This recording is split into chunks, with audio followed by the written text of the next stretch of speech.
السلام علیکم ورحمۃ السلام اللہ علیکم۔ وبرکاتہ۔ دوستو، امید کرتا ہوں آپ لوگ بخیر ہوں گے۔ کیا حال ہیں دوستو آپ کا؟ آج کے ہمارے اس ٹاپک میں آپ جانیں گے کہ جو کوئی شخص خواب میں مدینہ شریف کو دیکھے تو اس کی کیا تعبیر ہے۔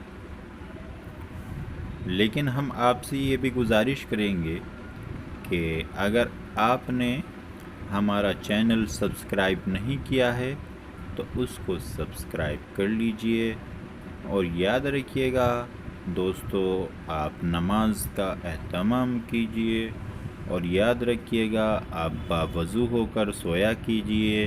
اس طرح سے آپ شیطانی خوابوں سے محفوظ رہیں گے۔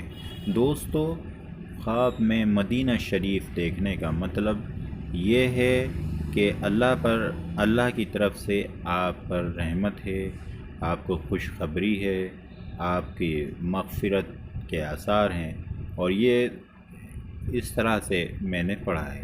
بہرحال واللہ عالم، اللہ کو معلوم ہے۔ بہرحال یہ اس بات کی طرف بھی اشارہ ہے کہ آپ سنتوں کے قریب، یہ اس بات کی طرف بھی اشارہ ہے کہ آپ کو زیارت کا شوق ہے، یا یہ اس بات کی طرف بھی اشارہ ہے کہ آپ نے کوئی نیک کام کیا ہے یا آپ کریں گے، یا اس طرف کا بھی اشارہ ہے کہ آپ کی ملاقات یا آپ نیکی کی طرف جائیں گے۔ گویا کہ یہ بشارت ہے، اچھا خواب ہے، نیکی کی طرف ہے، اور یوں سمجھیے آپ اگر اس کو دیکھتے ہیں تو یہ اللہ پر ایک 2 رکعت نماز اللہ کے سامنے اللہ کی خوشنودی کے لیے پڑھیے، اور حضور پاک علیہ الصلاۃ والسلام پر آپ درود شریف کثرت سے پڑھیے گا۔